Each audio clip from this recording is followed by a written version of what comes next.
Centre अर्थात राष्ट्रीय सूचना विज्ञान केंद्र नवी दिल्ली येथे विकसित करण्यात आलेले आहे आणि हे सॉफ्टवेअर बृहन्मुंबई महानगरपालिकेच्या वरेल येथील डाटा सेंटरवर स्थापन करण्यात आलेले आहे।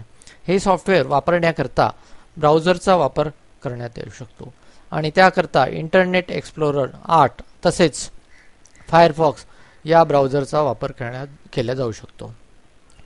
ई ऑफिस सॉफ्टवेअरमध्ये वेगवेगळे कंपोनंट्स आहेत। E file system, file management system, KMS, knowledge management system या दोन कंपोनंटचा फक्त आपण विचार करणार आहोत, इतर कंपोनंटचा विचार करणार नाही कारण ते इतर कंपोनंट्स बृहन्मुंबई महानगरपालिकेचे सॅप सिस्टममध्ये ऑलरेडी इनकॉर्पोरेट केलेले आहेत।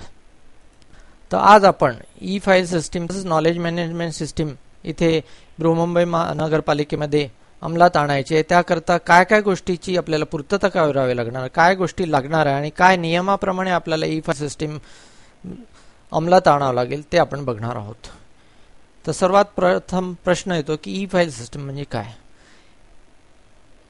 It is a electronic file movement, म्हणजे जेणेकरून जे कुठलेही एक पत्रव्यवहार डिपार्टमेंटला आलेलं असेल त्याचं स्कॅन करून स्कॅन केलेल्या पत्रावरती आपल्याला कार्यवाही करायची। ते स्कॅन केलेलं पत्र रिसिप्ट स्वरूपात संबंधित विभागाकडे पाठवण्यात येईल। संबंधित विभाग त्या स्कॅन केलेल्या पत्रावरती फाईल तयार करेल।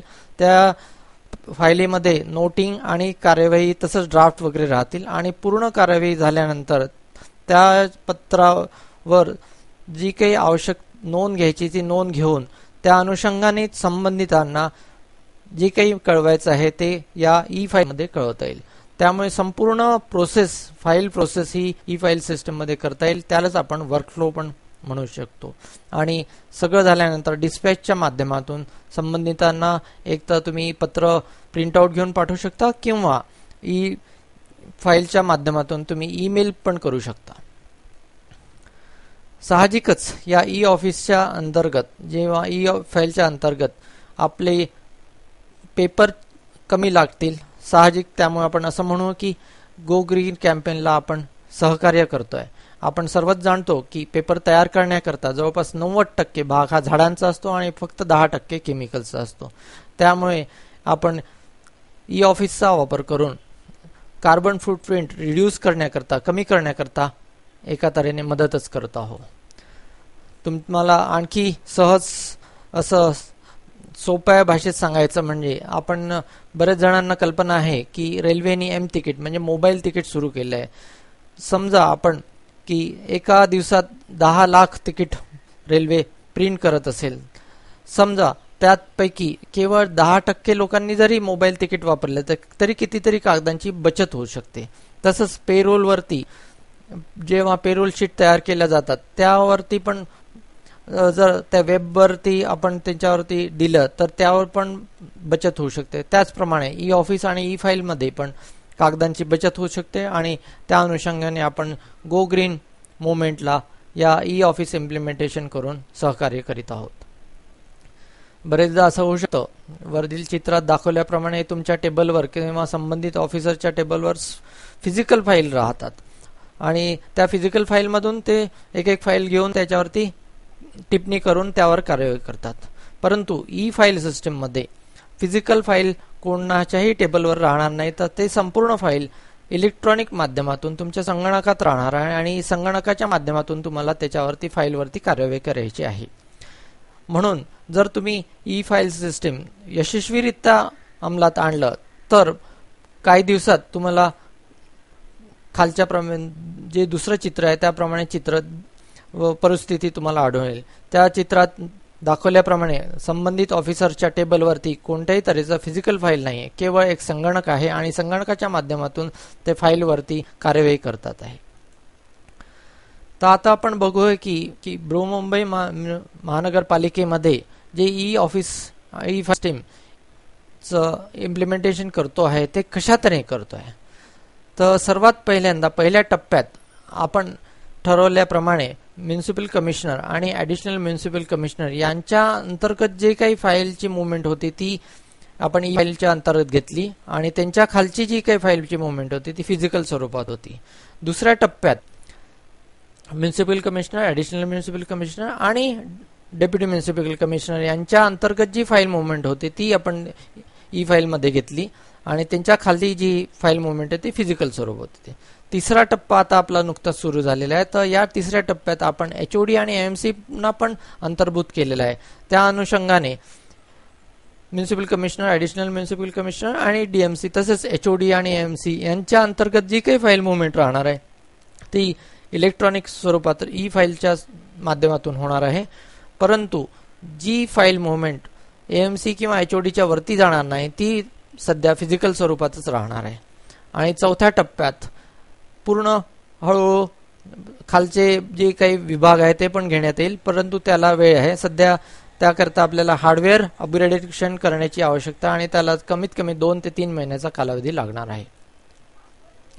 या ई फाईल सिस्टीम करता काही हार्डवेअरची आवश्यकता आहे. पहिला एक क्लायंट डेस्कटॉप, लॅपटॉप किंवा आयपॅड. दुसरं आहे हाय स्पीड स्कॅनर. तिसरं आहे लीज लाईन कनेक्टिव्हिटी. स्कॅनरच्या संदर्भात एक बाब प्रकर्षाने आम्हाला जाणवली आहे की बरेचदा स्कॅन करणारी एजन्सी एक वेगळी नमूद दिलेली आहे, ती ब्लँक पेज पण स्कॅन करतं. अशा वेळेस ज्यावेळेस ब्लँक पेज आपण रेफर करतो त्यावेळेस डॉक्युमेंट दुप्पट आकाराचं होतं. बरेचदा 25 पानाचा डॉक्युमेंट 50 पानाचा होतो. त्यामुळे साहजिकच असं डॉक्युमेंट संगणकात रेफर करताना ब्लँक पेज पुढे ढकलावं लागतात. म्हणून संबंधितांनी काळजी घ्यायची की ब्लँक पेज स्कॅन करायला अवॉइड करायला पाहिजे. लीज लाईन कनेक्टिव्हिटी ही अत्यंत आवश्यक आहे. ज्यांच्याकडे लीज लाईन कनेक्टिव्हिटी नाही त्यांनी ब्रॉडबँड कनेक्टिव्हिटीच्या माध्यमातून पण हे e office, e file system access करू शकतात. परंतु त्याकरता VPN कनेक्टिव्हिटी जी सिक्युअर कनेक्टिव्हिटी आहे ती असणं अत्यंत गरजेचं आहे. सॉफ्टवेअर कोणते कोणते लागतात ते बघूया. ईमेल ID जो बृहन्मुंबई महानगरपालिकेच्या मेल सर्व्हरचा जो काही ईमेल ID आहे त्या तो mail server, official mail server ID या सॉफ्टवेअरच्या ॲक्सेस करता लागणार आहे. दुसरं म्हणजे डिजिटल सिग्नेचर सर्टिफिकेट, जेणेकरून तुम्ही जेव्हा नोटिंग करता त्यावर तुमचं जे नोटिंग आहे ते अधिकृत करण्याकरता हे डिजिटल सिग्नेचर सर्टिफिकेट लागणार आहे. तिसरं आहे वेगवेगळे सॉफ्टवेअर तुमच्या क्लायंटवरती लागणार आहे. ते सॉफ्टवेअर्स कोणते ते आपण बघूया. ऑडॉब रीडर म्हणजे जे PDF डॉक्युमेंट्स असतात ते रीड करण्याकरता ऑडॉब रीडर लागतं. फ्लॅश प्लेअर, एखादा डॉक्युमेंटरी व्हिडिओ असेल छोटासा तो बघायचा असेल त्याच्याकरता फ्लॅश प्लेअर लागतं. जावा रनटाईम हे सॉफ्टवेअर जावामध्ये असल्यामुळे जावा रनटाईम क्लायंटवरती आवश्यक आहे. आणि DSC सर्टिफिकेट साठी जे ड्रायव्हर लागतं ते आपल्याला लागणार आहे. चौथं मराठी फॉन्ट. जर आपल्याला मराठी फॉन्ट पण वापरायचा असेल तर मराठी फॉन्ट त्या क्लायंटवर PC वर किंवा लॅपटॉपवर असणं आवश्यक आहे, तो आपल्याला लागणार आहे. हे सर्व पाचही सॉफ्टवेअर संबंधित रिलायन्सचे जे इंजिनियर आहेत त्यांना ऑलरेडी दिलेले आहेत आणि त्यांच्याकडून ते आपण इन्स्टॉल करून घ्यायचे प्रत्येक ठिकाणी. तर आता आपण बघू की ई फाईल इम्प्लिमेंटेशनचा जो कन्सेप्ट आहे तो कसा आहे. इनवर्ड आउटवर्ड सेक्शन आपण सर्वात जाणतोय, जिथे आपल्याला प्रत्येक पत्र मिळतं तसंच त्या आउटवर्ड सेक्शनच्या द्वारे पत्र बाहेर जातं. त्याला आपण सेंट्रल रजिस्ट्री युनिट म्हणतो. जी पत्र मिळतं त्याला आपण डाक म्हणतो आणि जी पत्राचं नोंद घेतलं जातं त्याला डायरायझेशन म्हणतो. आणि हे जे ई फाईल सिस्टीम आहे त्याच्यात काही नियम आहे की कोणतं पत्र आपल्याला ई फाईल सिस्टीममध्ये घ्यायचं आहे, कोणतं पत्र घ्यायचं नाही. त्याला आपण स्टँडर्ड ऑपरेटिंग प्रोसिजर असं म्हणूया. आणि या संदर्भातली संपूर्ण माहिती IT डिपार्टमेंटला दिलेली आहे आणि त्यांच्या मार्फत तुम्हाला स्टँडर्ड ऑपरेटिंग प्रोसिजरचे कंप्लीट डिटेल्स संबंधितांना कळवण्यात येणार आहेत. थोडक्यात आपण बघूया की न्यूजपेपर, मॅगझिन आणि पिरियॉडिकल यांचं आपल्याला डायरायझेशन करायचं नाही आणि स्कॅनिंग करायचं नाही. प्रायव्हेट डाक विशेषतः LIC रिमाइंडर्स किंवा पर्सनल बिल्स याचं डायरायझेशन आणि स्कॅनिंग करायचं नाही. प्रायव्हेट डाक बाय रजिस्टर्ड पोर्ट याचं पण आपल्याला डायरायझेशन आणि स्कॅनिंग करायचं नाही. डाक बाय ऑफिस नेम त्याचं आपल्याला डायरायझेशन आणि स्कॅनिंग करायचं आहे. डाक by office name with bulky enclosure तर याचं आपल्याला डायरायझेशन करायचं पण स्कॅनिंग नाही करायचं. स्कॅनिंग फक्त कव्हरिंग लेटरचं करायचं आणि एन्क्लोजर आपल्याला संबंधित अधिकाऱ्यांना पाठवायचं फिजिकल स्वरूपात. Dark bye officers name by और मार्क बाय प्रायव्हेट और क्लासिफाईड. जे कॉन्फिडेन्शियल पत्र असतात ते आपल्याला त्याचं डायरायझेशन म्हणजे नोंद घ्यायची आहे इनवर्ड सेक्शनमध्ये, परंतु ते एन्व्हलप जर असेल ते ओपन नाही करायचं, उघडायचं नाही आहे. ते एन्व्हलप संबंधित अधिकारी किंवा त्यांचा PA कडे पाठवायचं आहे. त्या PA किंवा अधिकारीकडे गेल्यावरती आवश्यकतेनुसार ते ओपन करण्यात येईल, उघडण्यात येईल आणि त्यानंतर जर आवश्यकता असेल तर ते तुमच्या सिस्टीममध्ये येईल. आणि ज्यावेळेस तो संबंधित अधिकारी किंवा PA त्या रिसिप्टला कॉन्फिडेन्शियल असं क्लिक करेल तर ती रिसिप्टचा जो सब्जेक्ट आहे तो इतर व्यक्तींना दिसणार नाही. तर हे जे ई फाईल सिस्टीम आहे त्याच्याकरता जी काही आवश्यकता आहे ती अशा प्रकारची आहे. Employee master data, organisation unit, file heads. तर एम्प्लॉई मास्टर डाटाचा ढाचा आपल्याला इथे समोर दिसतोच आहे. त्यात एम्प्लॉईच्या संदर्भात वेगवेगळी माहिती आपल्याला सर्वात प्रथम संगणकात टाकून द्यावं लागतं आणि त्याच्यानंतरच त्या एम्प्लॉईचे युजर ID तयार करण्यात येतं. याच्यात दाखवल्याप्रमाणे रकाना नंबर 10 आणि 11 मार्किंग ॲब्रेव्हिएशन अँड रिपोर्टिंग ॲब्रेव्हिएशन हे सर्वात महत्त्वाचे आहे. याच्या बेसिसवरतीच तुम्हाला कोणाला रिपोर्टिंग करायचं आहे हेच स्ट्रक्चर ठरवण्यात येतं. ऑर्गनायझेशन युनिट, तुमच्या ऑर्गनायझेशनमध्ये वेगवेगळे जे सेक्शन्स आहेत जे त्याचे डिटेल्स याच्यात देण्यात येतात. फाईल हेड्स, तुम्ही कुठल्या कुठल्या प्रकारचे फाईल्स वापरणार आहात, हाताळणार आहे याच्या संदर्भात ही माहिती आहे. ही तिन्ही प्रकारची माहिती आपल्याला संगणकात सर्वप्रथम टाकावं लागणार आहे आणि त्या अनुषंगानेच आपल्याला कोणती माहितीवर कोणतं फाईल तयार करायचं आपल्याला कळू शकेल आणि त्यानंतरच आपल्याला त्यावरती कार्यवाही करता येईल. ई फाईल वर्कफ्लोचं एक डायग्रामॅटिक रिप्रेझेंटेशन इथे दिलेलं आहे. त्याच्यात दाखवलेलं आहे की receipt, then dispatch and noting. तर ज्यावेळेस एखादं इनवर्डमध्ये पत्र आपल्याला प्राप्त होतं ते रिसिप्ट केलं जातं आणि ते रिसिप्ट स्वरूपात जे पत्र असेल त्याच्यावरती आपल्याला संबंधित सेक्शनकडे गेल्यानंतर त्याच्यावरती फाईल ओपन होतं. फाईल ओपन झाल्यानंतर त्याच्यावरती नोटिंग होतं, वेगवेगळी तऱ्हेची कार्यवाही होते आणि कार्यवाही झाल्यानंतर त्यावरती ड्राफ्ट स्वरूपात पत्र तयार होतं आणि संबंधितांना ते पत्र एक तर प्रिंट आउट करून पाठवण्यात जाऊ शकतं किंवा ईमेलच्या द्वारे पाठवण्यात जाऊ शकतं. या ई ऑफिसमध्ये वेगवेगळे जे फीचर्स आहे हे अशा प्रकारचे आहे.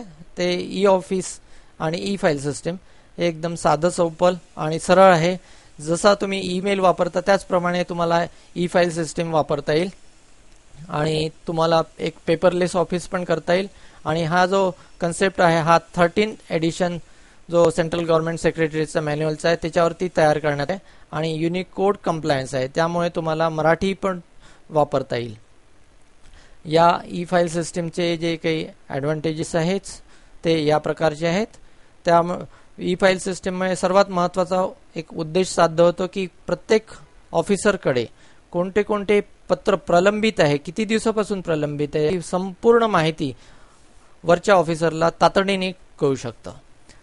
आणि याच्यामुळे आपण कागदांचा कमीत कमी वापर करणार आहोत, त्यामुळे आपण गो ग्रीन कॅम्पेनला पण सपोर्ट करत होतो. या ई ऑफिस करता एक हेल्प डेस्क स्थापन करण्यात आलेला आहे. या हेल्प डेस्कमध्ये mister Dinesh Kumar, mister Digvijay Singh, mister Sharad Bhosle आणि मिस्टर विनोद होलकर हे कार्यान्वित करण्यात आलेलं आहे. आणि यांची जी मदत घ्यायची असेल ती हेल्प डेस्कला एक दूरध्वनी देण्यात आली. 1234114 या दूरध्वनीच्या माध्यमातून संबंधितांना तुम्ही संपर्क साधू शकता आणि ई ऑफिस किंवा ई फाईल सिस्टीममध्ये जे काही कार्यवाही करायची असेल किंवा जर काही अडचण असेल तर त्यांच्याकडून तुम्ही टेलिफोनिकली दूरध्वनीच्या माध्यमातून मदत घेऊ शकता. धन्यवाद.